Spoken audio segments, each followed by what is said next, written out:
안도 다다오는 일본의 세계적인 건축가입니다. 건축계의 노벨상이라고 불리는 프리츠커상을 이미 1995년에 수상했고요. 말 그대로 세계에서 손꼽히는 건축계의 거장이죠.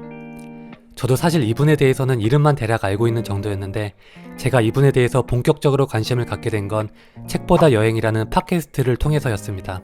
유현준 교수님이 이 안도 다다오에 대해서 아주 재미있게 설명을 해주셨는데요. 특히나 제가 인상적이었던 건 바로 안도 다다오가 설계한 빛의 교회에 대한 부분이었습니다. 유현준 교수님이 너무 감탄을 하시면서 이 빛의 교회에 대해 설명을 해주셔서 제가 너무 궁금해져가지고 바로 검색을 해서 도대체 어떻게 생겨먹은 건물인가 찾아봤거든요. 근데 정말 할 말을 잃게 만드는 건축물이었고, 저는 바로 그때부터 안도 다다오의 팬이 되었습니다. 빛의 교회는 빛과 그림자의 건축입니다. 다른 조명은 없고 그저 십자가 모양의 뚫린 부분에서만 빛이 쏟아져 들어오죠. 다른 건 없습니다.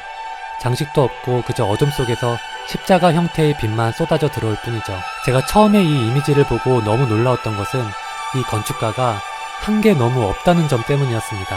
이 건축가가 한 것은 그저 벽에 획을 2번 그어서 구멍을 낸 거였죠. 그리고 그것만으로도 지금껏 존재한 적이 없었던 가장 성스러운 공간을 만들어냈습니다. 만약 우리가 한낮에 야외에 있다면 우리 주변에 빛이 있다는 것을 실감하기가 어렵겠죠. 하지만 빛의 교회처럼 조명도 없고 다 막아놓은 어두운 공간에 오로지 십자가 형태의 창에서만 빛이 쏟아지고 있다면 우리는 그 빛을 생생히 체험할 수 있을 것입니다. 말하자면 그림자가 빛을 존재하게 하는 건축인 것이죠. 빛의 교회는 말 그대로 빛과 그림자의 건축입니다. 그런데 이 빛과 그림자는 고스란히 안도 다다오의 인생을 설명하는 키워드이기도 합니다. 안도 다다오는 독학으로 건축을 배운 사람이고요. 보통의 건축가들이 밟는 엘리트 코스와는 전혀 무관한 사람입니다. 프로복서로서 활동을 하다가 재능이 부족함을 깨닫고 건축 아르바이트를 시작했는데요. 집안 형편이 넉넉한 것도 아니었고 거의 맨 땅에 헤딩하다시피 하면서 건축 커리어를 지금까지 끌고 온 사람입니다. 당연히 그 과정은 실패의 연속이었고 그저 살아남으려는 투쟁이었습니다. 그는 그의 자서전에서 이렇게 말합니다. 그러므로 가령 나의 이력에서 뭔가를 찾아낸다면 아마 그것은 뛰어난 예술가적 자질 같은 것은 아닐 것이다. 뭔가 있다면 그것은 가혹한 현실에 직면해도 결코 포기하지 않고 강인하게 살아남으려고 분투하는 완강함일 것이다. 그리고 덧붙여서 이렇게 얘기합니다.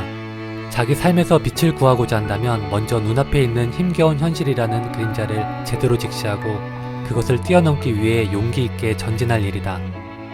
우리의 현실은 어쩔 수 없이 가혹한 곳이죠. 실패가 가득하고 투쟁, 전투, 살아남으려는 완강함이 필요한 곳입니다.